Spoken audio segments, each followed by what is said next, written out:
Christina, we have a lot to cover. So I want to start by getting a sense of the current evals landscape. We'll dive into what exactly an eval is in a second, but I think more folks have probably heard about these AI safety institutes that exist around the world. So maybe just give us a quick snapshot of what is an AI safety institute, where do they exist, and what's their current status? And we'll start with those easy questions. For sure. So I'll start with the AI safety institutes and then dive into the evals landscape because I like to think about them a little bit separately. But Perfect. to start off, an AI safety institute, and we had very specific government language, is a government-backed scientific office. And so it is a institute that is associated with a government body, but isn't necessarily a regulatory body, and is working to help advance the science of AI safety on behalf of that government. And so there are 10 AI safety institutes or similar government-backed scientific offices around the world, one of which, the EU AI office, is a regulatory body, but the other ones aren't. And they all have slightly different mandates depending on the country. For instance, the Safety Institute in South Korea, there was a new piece of legislation passed a few months ago, the South Korea AI Act, and that's going into effect in 2026. And so the AI Safety Institute there will actually be responsible for evaluating models, and that plays a slightly regulatory piece, but they're on the eval side and not on the enforcement side. And so we're going to see similar things like that come up around the world. Whereas the UK, for instance, they're doing a lot of research and they are not involved in any type of legislation. Getting a sense of the evolution of AI safety institutes, it sounds like we're slowly moving perhaps from more scientific research oriented bodies to perhaps having a greater enforcement or regulatory mandate. But let's just start on that first category of the initial wave of AISIs, as they're referred to. What was the first AISI and what was its charge, and how have we seen that model be followed so far? So the first one was in the UK, and I think everyone remembers, or a lot of people who have been following AI safety for a little while remember when the UK set up their safety institute and then they hosted the first safety summit in Bletchley Park last October. Wow, time flies. October 2023. And that is when the US decided to set up our safety institute. And so we announced it, and former Secretary of Commerce, Gina Raimondo, announced our safety institute in early November, I think. And then we established it in February, and it was slow to come on. But first, our former director, Elizabeth Kelly, was announced. And then Paul Cristiano, who used to work at OpenAI and helped invent reinforcement learning with human feedback, which is a very widely used mechanism for helping make models safer, but also helping make models more capable. And then I joined pretty early on, a few others joined, and we started to build up our mandate, which was to advance the science of AI safety through guidelines, research, and testing models pre-deployment. And so that was the initial wave, and then other safety institutes around the world started to set up as they saw what the US and the UK were doing, but also as they helped advance AI safety in their own countries. So, getting a sense of why we even started an AISI, I just want to compare and contrast two technologies here. So, the Model T gets invented in the early 20th century. We don't have any sort of formal governance really of cars and best practices until arguably the 50s, if not the 60s. Some states were ahead of it. Some insurers actually were smashing cars against walls before the federal government was. What was the insistence, or what's the rationale for having government do a lot of this research? Why not just lean on labs to be doing their own AI research? I mean, it seems like we have labs, we have universities, we have all these folks who are already doing safety research.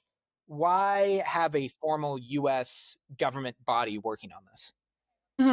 That's a really good question. The US AI Safety Institute was started because it wasn't directly mentioned in, but it was born because of the Biden administration executive order on safe, secure, and trustworthy AI. And in that executive order, I think it really helpfully laid out that we want to have industry specific regulation, but at the high foundation model level, we really do need more research. And yes, labs are doing good research.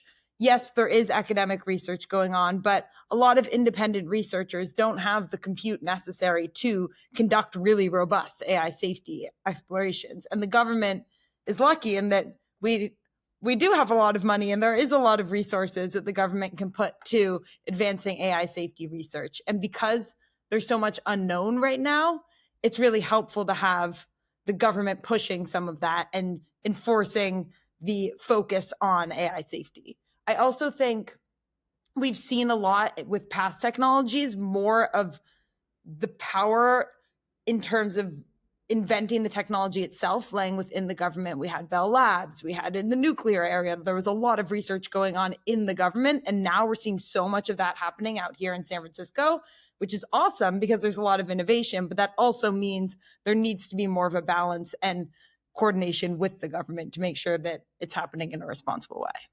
Right. So it's relatively easy for folks to buy a Model T and go find a wall to just drive it into. Far harder to say, hey, I want to purchase however much compute and get all this training data and run robust tests on different models. So Exactly. we've got this sense of kind of a specific role for ACs. Now, you mentioned that the early wave, the first wave for certain, so in the US, in the UK, don't have this sort of enforcement responsibility or authority. So, what's the dynamic like with the labs? What sort of relationship does the US AC have with OpenAI, with Anthropic? And has that changed over time? What's its current status? And so the US AI Safety Institute is still not a regulatory body, same with the UK, and most of them are not. We, or I guess they now that I don't work there anymore, it's kind of funny, have pre deployment access agreements with OpenAI and Anthropic. So that means that the US AI Safety Institute will help test their models for certain safety considerations before they're released. And so if there is anything that might introduce risk, that's something that the US AI Safety Institute can help them identify early on. And when you say something that may introduce risk, what do you Mhm. mean there, right? Because there's a risk with any new technology that, Yeah. oh, I never thought my grandma would use it to do X, or didn't think crazy Uncle Bill would use it to do Y, right? So, what risk merits this sort of extra layer of having a company send it to the government even before potentially deploying it? And let's just start there. So what risks are you was the AC what is the Yeah. AC trying to drill down on? No, that's a really hard question because it really depends on the specific use case, context, and policy considerations of not only the model, but also the system level who will be actually interacting with that technology. And when we thought about risk, it's really the composite of the likelihood of harm occurring with the potential impact of that harm. So you can think about low impact, high likelihood risks, like your grandma interacting with AI and telling her to do something bad that then ends up. Worst case, she just like Worse. manipulates her bowling scores. I love you, grandma. I think you can also think about maybe lower likelihood but higher impact risk, and that's where we've seen a lot of focus on CBRN, so chemical, biological, radiological, and nuclear threats, and helping develop biological agents or chemical weapons. And so that's something that right now is a lot lower likelihood and hopefully stays lower likelihood, but that would be really high impact. And so when we're looking to test for certain safety risks, we're really checking across that spectrum. And for the USAI Safety Institute in the early mandate, there was a real focus on national security and public safety risks. So that was focused on CBRN, focused on cyber, and focused on AI R&D. So how models can help develop other AI models in a way that might be harmful. We know that we're looking for these specifically important and perhaps irreversible or significant risks. Mhm. How has that been going? Have we had a moment of, oh my gosh, we've discovered that this model is going to do unexpected thing Z? We need to quickly respond to this, kind of alert everyone. Have we seen that across any of the ACs? Have we had that sort of crazy moment, or has everything so far fallen below the threshold of minimal risk? Hmm. Not in the I wouldn't speak directly to the ACs, but more just evaluations and testing and red teaming in general.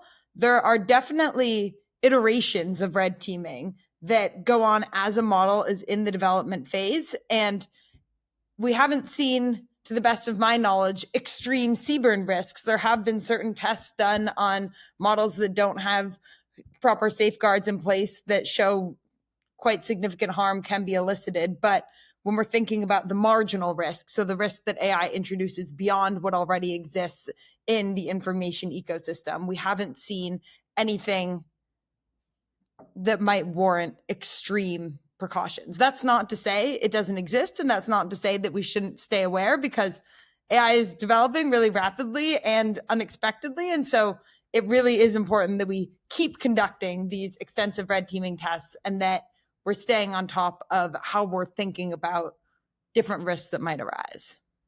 Yeah, and I think that we can dive more into the capabilities and limitations of these Mm, different testing approaches. One thing I just want to drill down on is we had the initial wave of ACs, the UK, the US, then spreading to numerous other countries. At the same time, in the sort of development of the AI policy discourse and AI policy narrative, we've seen a transition, arguably globally, from a more AI safety orientation to perhaps a more AI opportunity orientation. Those were that was the framing used by Vice President Vance at the Paris AI Action Summit. We also heard from a lot of folks that the Paris Summit perhaps wasn't as safety oriented as they expected. mm, And following that summit, we even saw the UK AC keep the same acronym, but change from the AI Safety good. Institute to the AI Security Institute. So, amid all this policy narrative shifting, Mm. is the mission of ACs changing across the world, or are we still seeing the same sorts of people, the same sorts of tests, and the same sort of end goal be applied across the ACs? Mhm. That's a really good question. And I think it has been a bit of a misnomer, because even though the USAI Safety Institute, for instance, is called the Safety Institute, the whole mandate was, and former Secretary Gina Raimondo used to say this all the time, it's that safety breeds trust, trust spurs adoption, and adoption leads to innovation. So the whole thing was trying to protect against risk so that we could innovate as fast as possible. And so the US AI Safety Institute and a lot of the safety institutes around the world have been focused on national security and public safety risks, because those are the risks that ostensibly would hinder innovation if they became really extreme. Because no developer wants to release a model that then they get a huge backlash and they've created this huge issue. And so it's trying to preemptively protect against certain risks so that we can keep on benefiting from all the really amazing things that AI is helping us doing. And so I haven't seen a shift in terms of what the ACs are focusing on. As we were speaking about before, I was just over there traveling, visiting some people in South Korea and Japan and Singapore and their safety institutes. And they are still very focused on what they were focused on before, which is a lot of national security risks, a lot of figuring out how system level AI is going to get deployed into industries across their supply chains, and then also looking more at overall safety risks and trying to protect against certain biases and harms that are specific to their cultural norms. Yeah, and I like that line by former Secretary Raimondo because Me too. to go back to my grandma and cars, you know, the Perfect to get subject.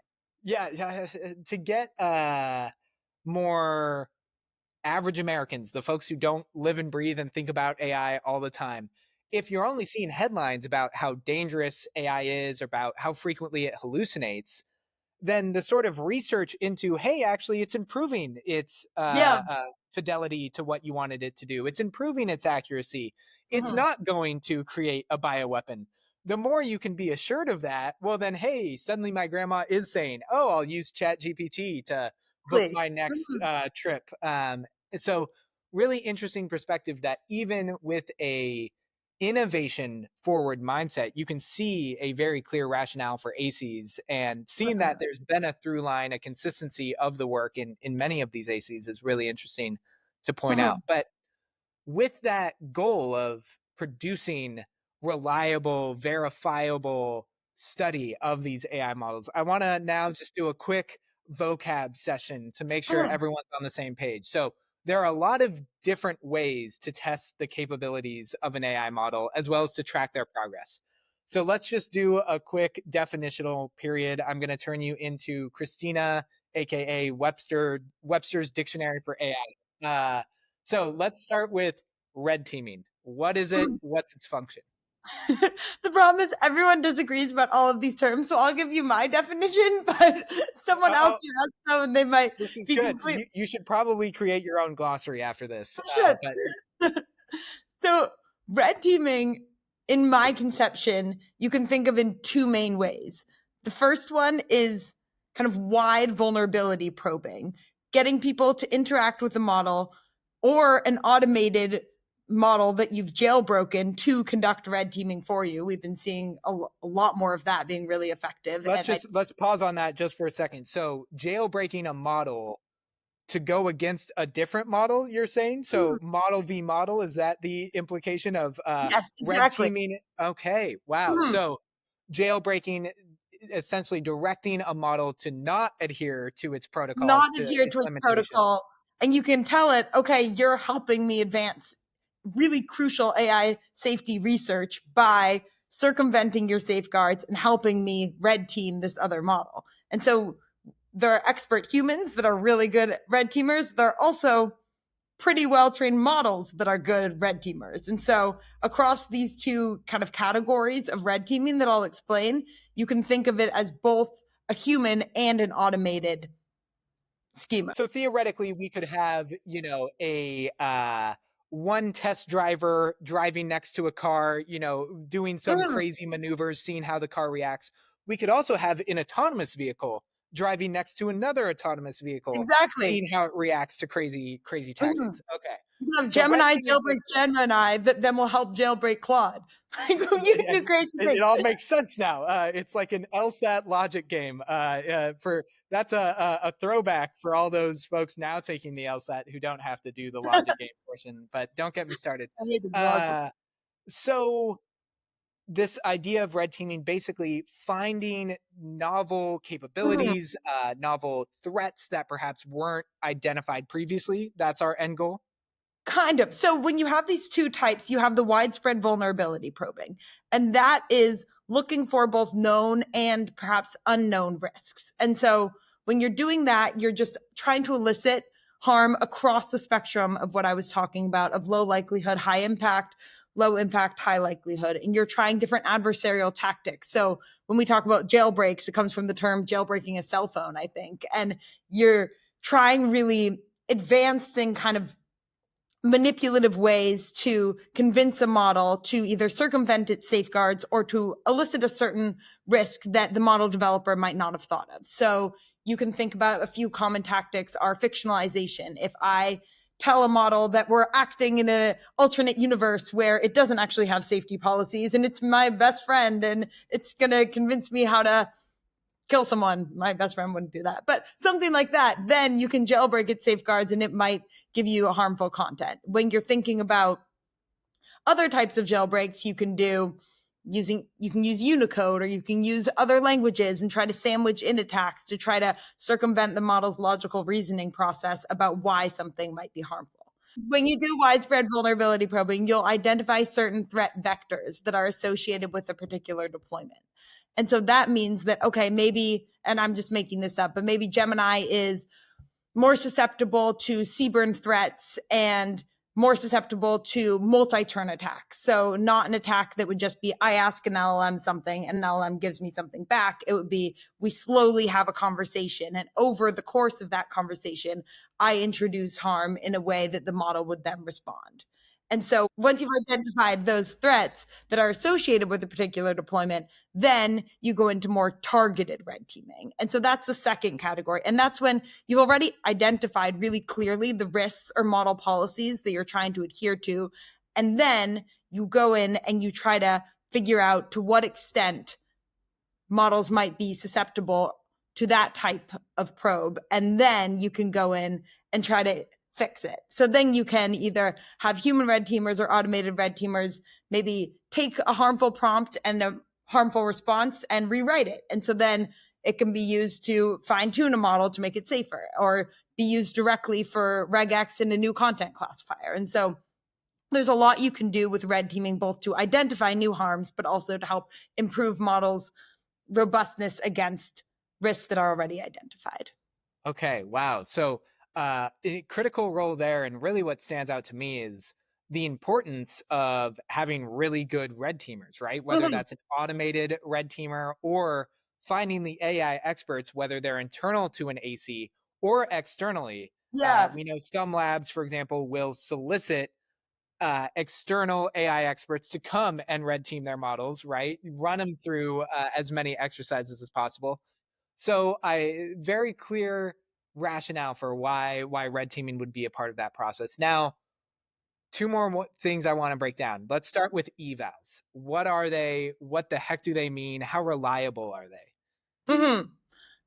So evals or evaluations are just ways of assessing model capabilities and model risks. So you can have safety evals, which are looking specifically at how robust models are to adversarial attacks, or you could have capability evals, and there's a whole spectrum of them. You can look at specifically math evals, or how good a model is at coding, or how good it is at logical reasoning. And so there's a whole suite of evaluations that exist, and some of them are a lot more reliable than others. And the reason that evals need to constantly be updated and some of them aren't that reliable is because they can become what we call oversaturated, which means if the answers to that eval somehow get leaked, either they're public or they've been found or released in some way, models can then use it in their new training data. And that means that, okay, it might be able to answer every single question on this test correctly. But if you show it a new test with very similar questions, but slightly different answers, it won't be able to perform very well. And so a huge focus right now is trying to make these tests robust enough that as new models come out, they perform poorly enough on these tests that we can actually compare them. Because if every model is getting 98.8% on every eval, then we don't really know what it means. But if we can release new evals, like for instance, Scale actually released Humanity's Last Exam, which is kind of a hilarious name, but is an eval that is really difficult, and most state of the art models don't perform as well as they do on other evals on this specific test. And so evals are also private and public. And so companies have evals within their own company that they use to evaluate the model capabilities that aren't necessarily used as benchmarks, which is another term that's a type of eval that we use to rank models. And so So benchmarks are. we'll get to benchmarks in a second. Yeah, yeah. So just want to hang our hats on evals for a second. So with respect to safety evals, I'm going to introduce yet another term for folks: sandbagging. What is sandbagging? What's our concern about models that are aware that they're undergoing testing and start to respond differently because they understand that they're now being evaluated for whether or not they're going to be risky? Is that something that happens frequently? How do you try to address that phenomena? So this is something that is really complicated because we don't quite understand models' faithfulness. And this is where a lot of chain of thought research comes into play, because when models, so chain of thought is associated with a particular type of reasoning model that won't only just give you an answer, but it will actually walk through the logical reasoning steps that it took to reach that answer.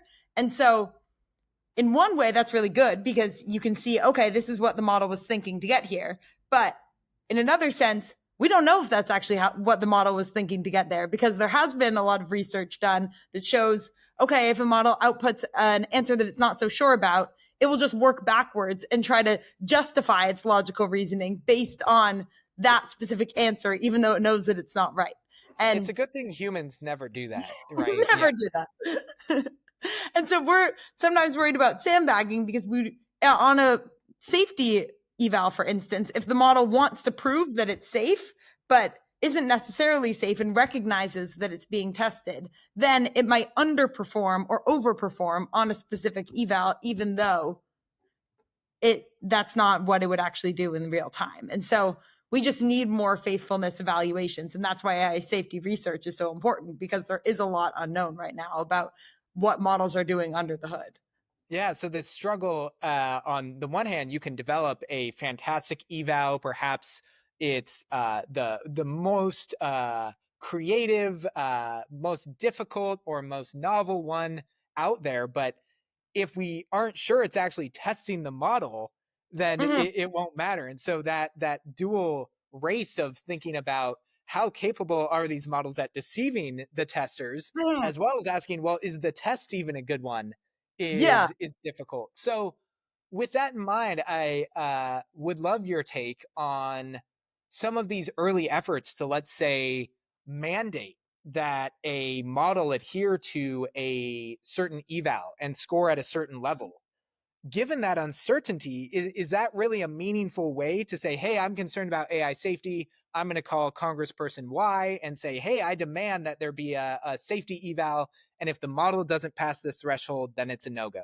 Is that, it sounds like there's too much uncertainty right now for that to be a reliable approach. I would say there's a difference between not requiring, but encouraging a lot of safety testing. And we have seen the community move in that direction. And requiring a very specific eval or score on an eval, because what we just spoke about is that these evals, they're getting more reliable, but they're not very reliable. And then figuring out exactly what eval to use and making that a universal test is something that would just block innovation in a way that wouldn't even help necessarily advance AI safety. And I also think that we really need to shift away from the foundation model eval as something that will help guarantee safety at the downstream level, because safety is very specific to who's using the model, in what context we're using it, and how we're using it. And so, especially with agentic capabilities, multimodalities, we need to be thinking about making specific safeguards at the model user context level, and then having robust evals and testing processes to ensure that the model is used for the correct purpose. Right. So you may have a test for a Hummer, and think that this is the perfect test for a Hummer, but you could imagine a bicycle being more dangerous in certain scenarios.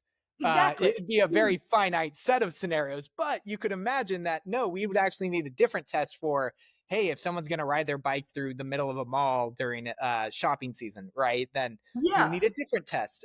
So these narrow models, as some folks refer to them, could present different threats. For example, if you're relying on a model for radiology to detect certain Exactly. tumors Yeah. and things like that, who cares if And the model from which it's antivirals. derived did well on some tests that wasn't even testing radiology and things like that? Yeah. Like the speed limit's different on the highway versus in your neighborhood. And that's because a model or a car being used on the highway should have to adhere to very different safety policies than something outside of elementary school.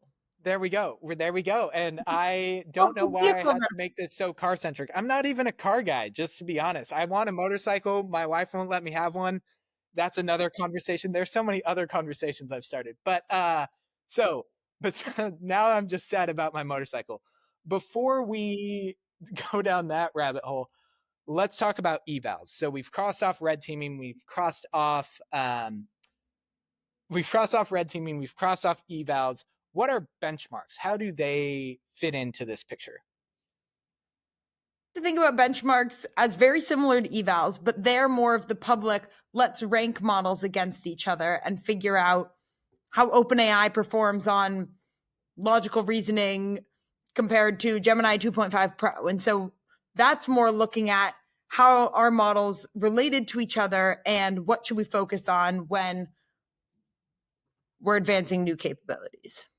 Okay. And so now that we've got a pretty complete picture here of what we can maybe cloud under or place under the umbrella of AI testing, Mhm. um, I want to run through some of the concerns that folks may raise. So, for example, with any of these testing efforts, especially with to the extent they're done by the government, what concern is there, for example, that you may be disclosing trade secrets, that you may be disclosing information to government employees who then turn around and say, "Hey, great! I know what OpenAI's Chat GPT 5. I know the secret sauce. I'm going to go leak it to whomever and make $1 trillion." Is that a concern? What's some of the implications around how to keep the initial testing and the actual models themselves confidential? Mhm. Well, that really depends on at what stage of model development you're conducting testing. So, some red teaming is just via API. So, you are using the model as if you are a user that is interacting with the model through either the web interface or through the API. And that type of testing doesn't reveal anything about the model because you're just using it as if it's already been released. And so, in that sense, there's nothing to really worry about. When you're doing more of the pre-deployment testing, that is something where you usually have NDAs and MOUs in place to ensure that any proprietary secrets that are shared remain confidential. And we know also that this is a time of particular geopolitical tensions. And so, even though a lot of these ACs are being hosted by countries with which we've had long relationships, South Mhm. Korea, the UK, the EU, is there information sharing going across these different ACs? And is there a concern of saying, hey, well, maybe we've found the perfect eval, maybe we want to hold on to that, so we are the ones who test best or test most accurately? Mhm. What's that dynamic like across the ACs? I think that it is very coordinated because there's so much incentive to not have companies have to sign up to 10 different evals in 10 different countries, but it really is to every single country's benefit to have some sort of universal safety benchmark. And that doesn't exist yet, but there has been a lot of work. In my time in the USAC, I worked a lot with the other 9 countries to conduct an international joint testing exercise. And so this is starting to align on what safety considerations are important to Singapore, for instance, but might not be as relevant in France, and then trying to combine them all into a universal benchmark where we can test for universal risks and have some sort of measure of what AI safety means across the globe. And that's not to say that we're close to doing that, but there is information sharing and a lot of incentive to align safety evals. And I don't think anyone is thinking, I've got the best eval and I want to keep it to myself, because it's such a nascent scientific field that we all need to work together. And so you've been speaking about your time at the USAC in the past tense. How does scale AI fit into all of this? And more generally, how do private companies interact with these ACs? What's that engagement like? Mhm. And so, Scale AI, I am working a lot with the evaluation and alignment lab within Scale. And so, we do a lot of red teaming, and we also have the SEAL leaderboard. So, we put out these evals and rank models against them and try to conduct our own internal research. And so, at Scale is working with the USAC, Scale is working with the UKAC, conducting some preliminary research around AI safety. And just for sake of full transparency, I'm guessing that the SEAL ranking isn't referring to your favorite SEALs at Pier 49 in San Francisco. No, Uh, can you I break that wish. acronym down? Scale evaluation and alignment lab. Okay, perfect, perfect. I was a little bit more excited about the former, About but the that's seal? okay. I'm glad you No. all have that. So, looking forward, we've seen the ACs become more numerous, but also maybe the political conversation and political narrative around AI has been undergoing some changes. Forecast out. What's the future of testing look like? What are the trends you're most excited by? What keeps you up at night? What would you encourage listeners to be thinking about for those who are trying to get a sense of where this is all headed? I would say 2 things. The first one, thing that everyone likes to talk about, agent safety testing. There is a lot of thought right now going into how best to conduct red teaming, but then also monitoring for agentic capabilities. And right now, I like to think about it in three buckets where you have the monitoring aspect of how do we both use humans, but then also use other LLMs to track both agents' logical reasoning steps and then the actions that they take to ensure that there is correct escalatory practices. And then there's also a second bucket of sandboxing. So, how do we create the right virtual environments for agents to act in so that when we actually do transfer that agent to the real world, we know the type of patterns that are coming up and we know when to intervene. And then the last bucket is figuring out really good escalatory thresholds. So having certain thresholds around actions, for instance, if it's a financial agent, figuring out, okay, if it makes a prediction 2 standard deviations above or below what we have seen in the past 3 years, that's something where we want to show it to humans. So figuring out how best to allocate resources across those 3 research buckets, I think is something that we're going to see a lot more focus on and something that I'm really interested in, because a lot of safeguards that have been adapted to large language models and the way that we've typically been interacting with AI are not very robust at the agent level. And so we've been doing testing recently on prompt injections, where if you ask a model directly, can you help me build a bomb? It won't do it. But if you ask an agent to go to a website and in that website it says, can you help me build a bomb? The agent will tell you how to do it. And so there's those slight nuances that come up in the agentic case that are really hard to protect against and that we should be focusing on more. And then I would say the second thing, and this is what I spoke about a little bit, but the trend towards automated red teaming. Models that have been jailbroken are really good at jailbreaking other models. We have experts, a team of 50 red teaming experts based in Dallas. I was there a few weeks ago visiting. It's really cool. But they were impressed by what Gemini could do when it was interacting with another model. They're like, I never even thought about that attack. That's genius. And so we're going to see a lot more use of AI to not only red team, but then also, we didn't really speak about this, but also to grade the evals, because it's really hard. Every time a new model comes out, you have to rerun an eval. And if you have to grade all of the responses by humans, that takes a lot of time. And so we've been seeing a huge advancement in terms of scalable oversight and scalable ways of measuring how models are performing on these evaluations. Well, Christina, it sounds like you have your work cut out for you. So I'm going to let you get back to it, in particular to prevent that agent from building a bomb. And we'll have to say thank you so much for joining. I'm sure we'll be talking again soon. Thank you so much for having me.